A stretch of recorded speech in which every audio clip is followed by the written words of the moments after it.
आप सभी का बहुत बहुत स्वागत है GS with NPS YouTube channel पर। आज की क्लास में हम लोग जो है 2022 के इम्पोर्टेंट करंट अफेयर को क्वेश्चंस को इस क्लास में पढ़ने वाले हैं। चलिए बच्चों शुरुआत करते हैं आज की इस क्लास की। देखिए बच्चों, पहला जो हमारा क्वेश्चन है, सीबीडीटी का नया अध्यक्ष कौन बना है। तो देखिए बच्चों, जो सीबीडीटी के नए अध्यक्ष बने हैं वो बने हैं नितिन गुप्ता। नितिन गुप्ता सीबीडीटी के अध्यक्ष बने हैं। अब आपके मन में आएगा कि सीबीडीटी क्या है। तो देखिए इसका नाम है बच्चों central board of direct tax. आपको इसका नाम भी याद रखना है, central board of direct tax. इसके अध्यक्ष बने हैं नितिन गुप्ता। देखिए दूसरा जो हमारा क्वेश्चन है वो पूछा गया, कामाख्या मंदिर किस राज्य में स्थित है। तो देखिए बच्चों, कामाख्या मंदिर किस राज्य में है, तो ये है बच्चों असम राज्य के अंदर। असम राज्य की राजधानी क्या है, दिसपुर है।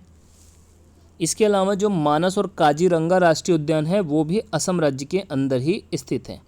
इसके अलावा देखिए अम्बुबाची मेला किस राज्य में लगता है। तो देखिए जो अम्बुबाची मेला है वो लगता है बच्चों असम राज्य में। जो कामाख्या मंदिर है इसी के अंदर जो है अम्बुबाची मेला लगता है। इसके अलावा देखिए गुलजाना रॉकेट, अगर पूछा जाए गुलजाना रॉकेट को किस देश ने लॉन्च किया है, तो ये बच्चों लॉन्च किया गया है ईरान देश के द्वारा। गुलजाना रॉकेट को, ईरान की राजधानी क्या है, तेहरान है।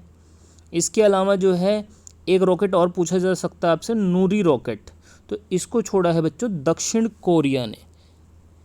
नेक्स्ट क्वेश्चन है हमारा बच्चों, अंतर्राष्ट्रीय हाथी दिवस कब मनाते हैं। तो ये मनाया जाता है बच्चों 12 अगस्त को। अंतर्राष्ट्रीय हाथी दिवस कब मनाया जाता है, 12 अगस्त को। हाथी जो है क्या है, तो हाथी भारत का विरासत पशु है, इसको भी आपको याद रखना है। इसके अलावा देखिए राष्ट्रीय खेल दिवस कब मनाते हैं। तो बच्चों जो राष्ट्रीय खेल दिवस मनाया जाता है वो मनाया जाता है 29 अगस्त को। इस दिन मेजर ध्यानचंद का जो है जन्मदिन होता है। इसके अलावा देखिए विश्व आदिवासी दिवस कब मनाते हैं। तो विश्व आदिवासी दिवस को मनाया जाता है बच्चों 9 अगस्त को। कब मनाते हैं, 9 अगस्त को। इसके अलावा विश्व हथकरघा दिवस कब मनाया जाता है। तो ये मनाते हैं बच्चों 7 अगस्त को। कब मनाते हैं, 7 अगस्त को। इसके अलावा पराक्रम दिवस कब मनाया जाता है। तो ये मनाया जाता है 23 जनवरी को। इस दिन क्या होता है, इस दिन जो है सुभाष चंद्र बोस की जयंती होती है। पराक्रम दिवस के रूप में जो है 23 जनवरी को मनाया जाता है। इसके अलावा देखिए संतोष ट्रॉफी, नेक्स्ट क्वेश्चन हमारा, संतोष ट्रॉफी 2022 को किसने जीत लिया है। तो ये जीता है बच्चों केरल राज्य ने। केरल राज्य ने संतोष ट्रॉफी 2022 को जीत लिया है। संतोष ट्रॉफी का संबंध किससे है, तो ये जो है बच्चों फुटबॉल से संबंध। इसके अलावा जो है एक डीसीएम ट्रॉफी होती है, उसका भी संबंध बच्चों फुटबॉल से ही। इसके अलावा फीफा कप का नाम सुना होगा आपने, ये भी जो है फुटबॉल से ही संबंधित हैं। इसके अलावा देखिए भारत के जो है अगर पूछा जाए 75वें ग्रैंड मास्टर कौन बने हैं। तो पहले बात तो ये समझिए, ग्रैंड मास्टर शब्द का संबंध होता है बच्चों शतरंज से। तो 75वें ग्रैंड मास्टर बने हैं वी प्रणव। ये भारत के जो है 75वें ग्रैंड मास्टर बने। अगर पूछा जाए पहले ग्रैंड मास्टर कौन थे, तो विश्वनाथन आनंद थे। इसके अलावा देखिए पूछा जाए सबसे युवा ग्रैंड मास्टर कौन थे, तो वो थे बच्चों अभिमन्यु मिश्रा। और 73वें ग्रैंड मास्टर थे भरत सुब्रमण्यम। इसको भी आपको याद रखना है। इसके अलावा देखिए विश्व शतरंज दिवस हम लोग कब मनाते हैं, 20 जुलाई को मनाते हैं। विश्व शतरंज का जो चेस बोर्ड होता है उसमें 64 खाने होते हैं। कितने, 64 खाने। और शतरंज के प्रत्येक पक्ष में जो है एक खिलाड़ी होता है। भारत का पहला बायो सीएनजी प्लांट का उद्घाटन कहाँ पर हुआ है। तो ये उद्घाटन किया गया बच्चों इंदौर मध्य प्रदेश के अंदर।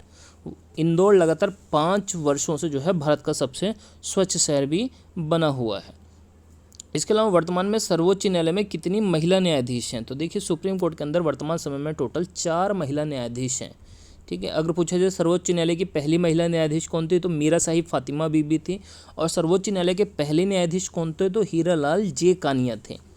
कुल न्यायाधीश इसमें कितने होते हैं बच्चों, 34 होते हैं। कितने, 34 इसमें जो है टोटल न्यायाधीश होते हैं।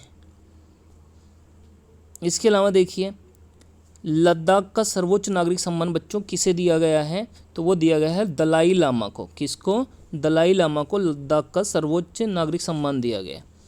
इसके अलावा लद्दाख ने अपना जो राजकीय पशु घोषित किया है बच्चों वो हिम तेंदुए को किया है। इसको भी आपको नोट कर लेना। इसके अलावा लद्दाख के जो राज्यपाल उपराज्यपाल हैं वो हैं बच्चों राधा कृष्ण माथुर। इनका भी नाम आपको याद रखना है। और अगर पूछा जाए चलता फिरता सिनेमा घर किस राज्य में कहाँ पर उद्घाटन किया गया है, तो वो भी लद्दाख के अंदर उद्घाटन उसका किया गया। रामानुजन अवार्ड किसे मिला है, तो देखिए रामानुजन अवार्ड दिया जाता है गणित क्षेत्र में। गणित के क्षेत्र में जो है, मैथ के क्षेत्र में रामानुजन अवार्ड देते हैं। तो ये मिला है बच्चों नीना गुप्ता को। किसको मिला है, नीना गुप्ता को। इसके अलावा देखिए लोकटक झील कहाँ है, काफ़ी इंपॉर्टेंट झील है ये। तो ये बच्चों मणिपुर राज्य के अंदर है। भारत का एकमात्र तैरता हुआ राष्ट्रीय उद्यान कौन सा है? तो ये है बच्चों काबुल लामजाओ राष्ट्रीय उद्यान, जो कि मणिपुर राज्य के अंदर है। मणिपुर में कौन सा है? काबुल लामजाओ भारत का एकमात्र तैरता हुआ राष्ट्रीय उद्यान।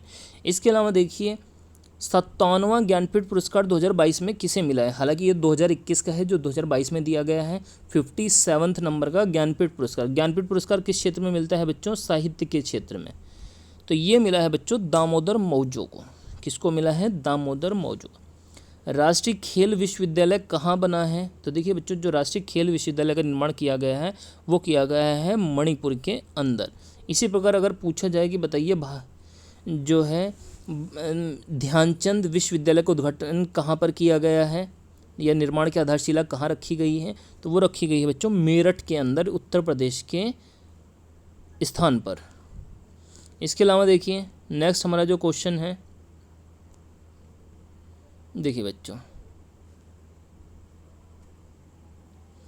भारत का पहला ट्रांसजेंडर विश्वविद्यालय कहाँ बना है?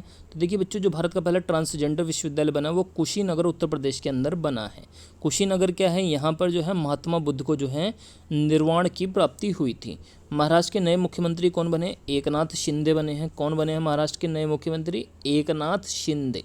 याद कर लेना, उद्धव ठाकरे के स्थान पर जो है एकनाथ शिंदे को महाराष्ट्र का नया मुख्यमंत्री बनाया गया है। इसके अलावा देखिए त्रिपुरा के नए मुख्यमंत्री बने, कौन बने हैं? तो त्रिपुरा के नए मुख्यमंत्री बने हैं माणिक शाह। नंदा देवी पर्वत कहाँ पर स्थित है? तो ये उत्तराखंड में स्थित है। उत्तराखंड की सबसे ऊंची जो है पर्वत श्रेणी जो है नंदा देवी है। इसके अलावा देखिए गोवा के मुख्यमंत्री कौन बने हैं? तो देखिए गोवा के मुख्यमंत्री बने हैं बच्चों प्रमोद सावंत। कौन बने हैं? प्रमोद सावंत गोवा के मुख्यमंत्री बने हैं। गोवा भारत का क्षेत्रफल में सबसे छोटा राज्य है। इसके अलावा गोवा की अगर राजधानी की बात करें तो गोवा की राजधानी जो है बच्चों पणजी है, जो मांडवी नदी के किनारे स्थित है। तो ये हमारी आज की करंट अफेयर की क्लास थी। अगर आपको ये क्लास अच्छी लगी है तो वीडियो को लाइक कीजिए, शेयर कीजिए, चैनल को सब्सक्राइब कीजिए और कमेंट करके बताइएगा आपको ये क्लास कैसी लगी है।